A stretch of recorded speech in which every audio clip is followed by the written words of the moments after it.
While currently SUVs have been turning tides in the Indian automotive industry, hatchbacks still hold some sway. And Tata seems to be confident that this will be a positive turn, which is why, after a long wait, the company has finally given its Altroz a proper facelift. 1, 2, 3, let's go. I see you staring, but don't want no smoke. I hear you talking, but I'm here for the show. Don't get it twisted, baby. I snatch souls. It be murder, she wrote. 1, 2, 3, let's go. Now, there are several new bits here, both inside as well as outside, and we'll be talking about all of them in this video. But if you are new to the channel, do subscribe to carandbike. And while you are at it, hit that bell notification as well so you never miss an update from us. Now, since it has been a while since the Altroz has been in the market, updating the visual tweaks and cues was important, which is why you'll see that the face has been updated quite extensively. So now the big updates include this new headlamp. Now you have a much more sleeker looking design as well as a much more prominent LED DRL as well. Lower down you'll see a different, completely new bumper that is in line with the company's current design language. In fact, you can also see that there are new LED fog lamps added to the entire front fascia. The grille design too has been updated. You get these nice 3D elements on the grille section, and that adds a bit of premiumness to the overall looks. Towards the rear section, you'll notice that you get now a connected LED tail lamp. Earlier, it was just a design element that was connecting these two tail lamps. Now you get an entire connected bar. But what we noticed during during this drive was that this LED light bar has some patches, some dead spots, and that is something to consider because these are final production models and these will be rolling out to customers starting soon. So yes, that is an issue. Maybe that is a issue with a select model that we have with us, but you will have to consider that as well. As for the wheels, they are also new. You get the same 16-inch size, but the design is new. This is the aero style wheels that we have seen in other cars as well, especially the EVs from Tata Motors.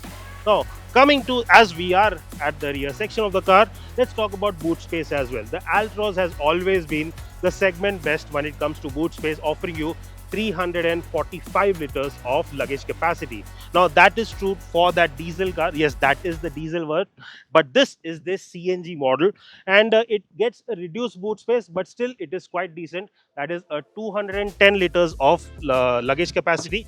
And I'll just give you a hint. You can see that you can fit in a small to medium sized suitcase as well as a duffel bag over here, and I think that is not really bad considering you are getting a dual cylinder technology over here, Tata's, which is why at least you have some decent space, and those weekend trips to some nearby cities will be possible with this Altroz iCNG as well. Now, like the exterior, the cabin too has received its own share of updates, and these two are quite extensive. Now, you'll find that here you get a completely redesigned dashboard.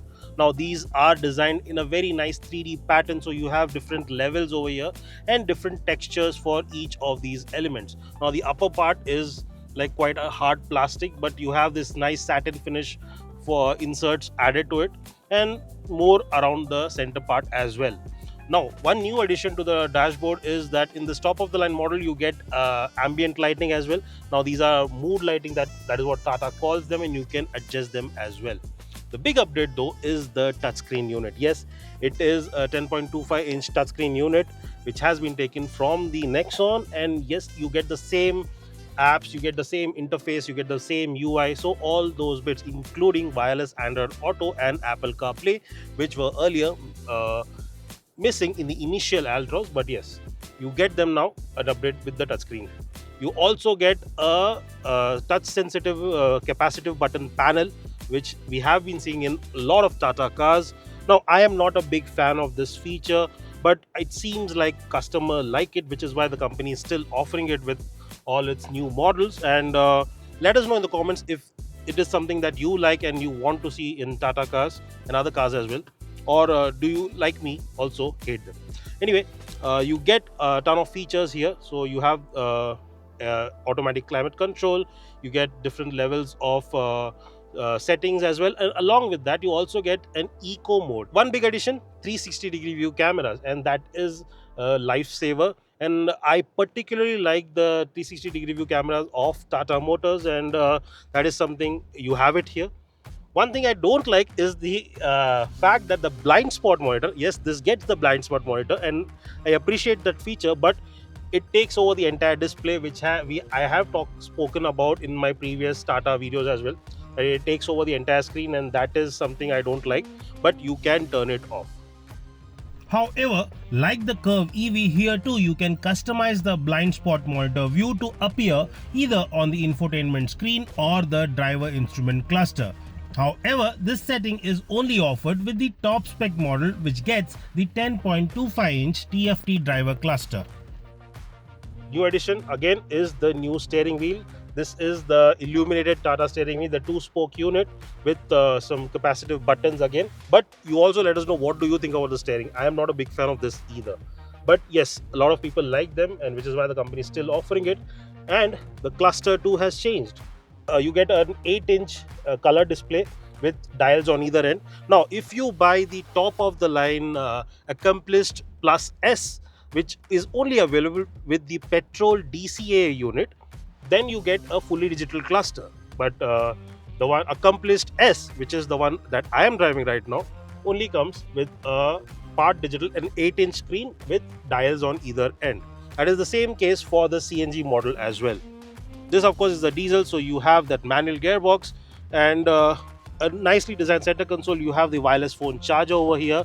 You get a couple of cup holders, and you also get this nice glove compartment with some stationary pockets and additional cup holders for when the car is stationary and you have more than 1 or 2 cups with you.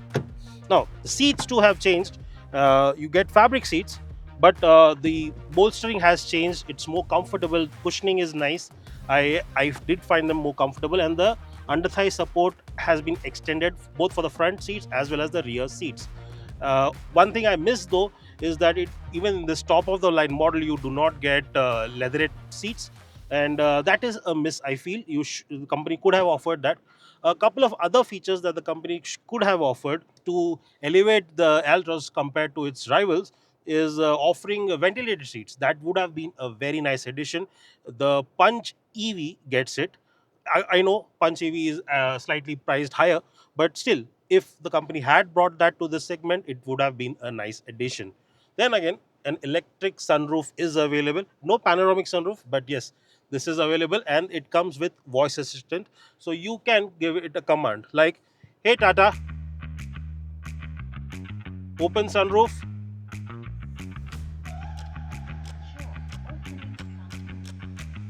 Well, there you have it.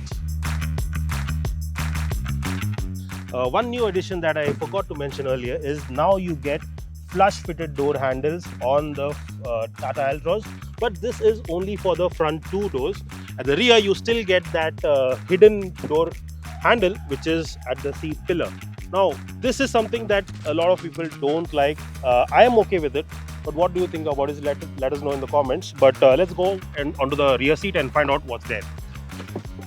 Now inside the rear seat, as you can see, the layout hasn't changed, so you get the same kind of space, but Tata has improved the entire experience because you now get, as I mentioned earlier, this extension for the seats that offer extra under thigh support, and I am quite liking it.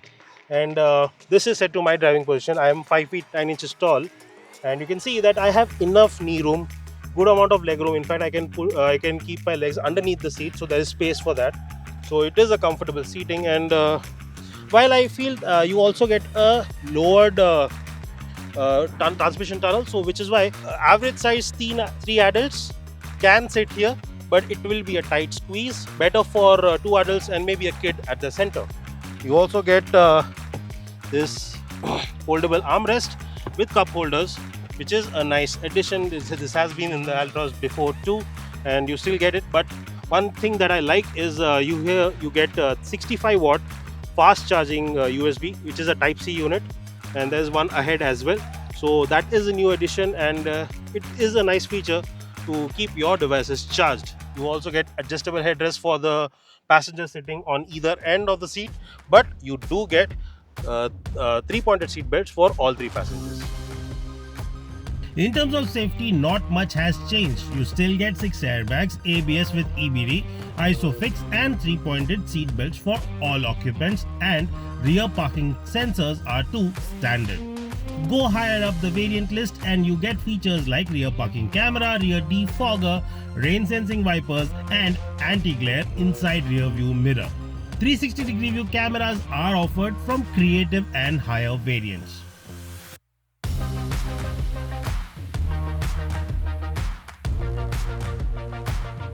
Now, with this facelift, almost nothing has changed in terms of powertrain and transmission choices. You still get the petrol, you still get the diesel, and you also still get a CNG option. Now, today we are driving the diesel version. Right now, I am driving that, and there is the CNG version as well, but I'll get to that in a bit. There's no change in terms of power figures, there's no change in terms of transmission choices as well for both these options. The diesel only comes with a 5-speed manual gearbox, and the same is the case for the CNG option as well, just a 5-speed manual gearbox. However, the petrol does come with a DCA or dual clutch automatic transmission that Tata has on offer. It was offered with the Altroz earlier as well, and continues to be the case. Interestingly, that the top of the line variant of the DCA gets some extra features that I spoke about earlier. Now, in terms of power figures, you still get 88 brake horsepower and there is 200 Newton meter of torque. Now, there is no lack of torque in the lower revs, and the car feels ready to launch right from the word go. Now, what I am not a big fan of is this 5-speed manual gearbox. It is a bit clunky. Yes, the shifts are decent, but it is a bit clunky and it feels heavy. And also, there are instances where the shifts feel a bit notchy, especially when you go from the second to the third gear, or when you're trying to put this car in reverse. That is where it is not smooth.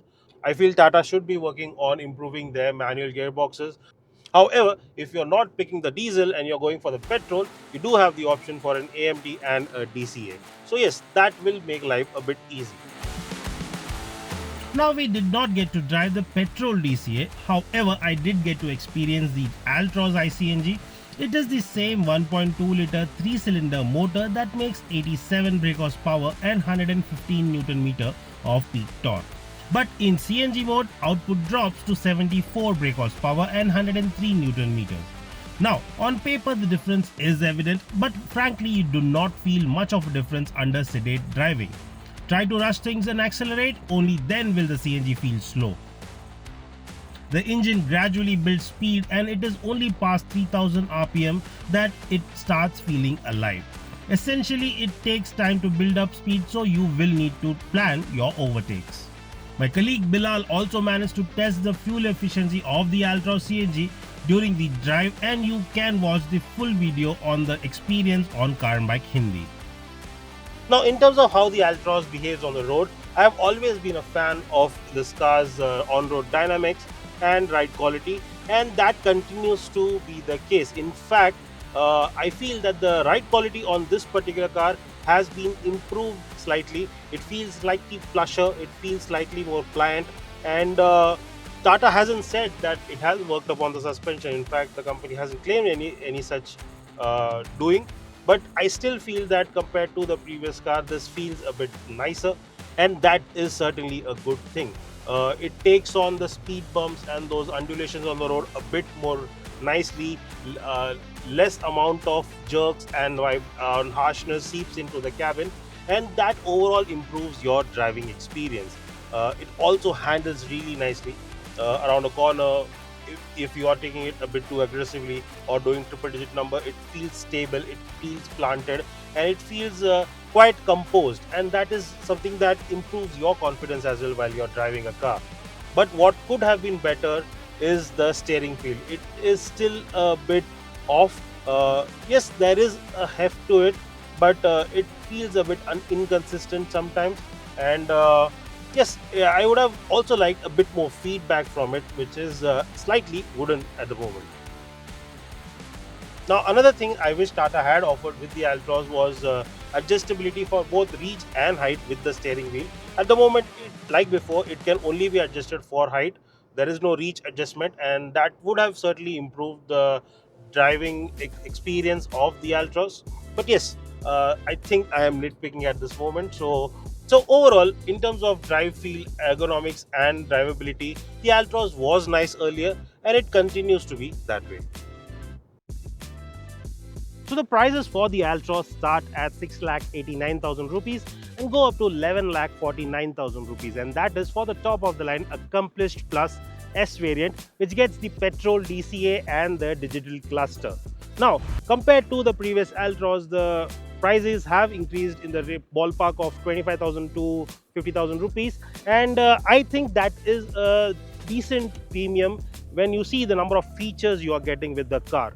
Another thing that differentiates the Altroz from its rivals is that it is the only car that still offers a diesel option, and with the CNG you can get a top of the line variant which is not offered by its peers. So yes, there are several pluses over here, but yes, there are some negatives as well. So some things, some features that we mentioned earlier go missing, but I do not think that those are a deal breaker. Overall, I think it is a nice package. It offers immense value. The pricing is right. And overall, I think that if you are looking for a spacious, comfortable, feature packed yet nice to drive hatchback, then the Altroz will certainly fit your bill. What do you think about the new Altroz facelift? Let us know in the comments. If you have any more queries or questions, you can put them down in the comment box. And for more such videos, keep following Car and Bike.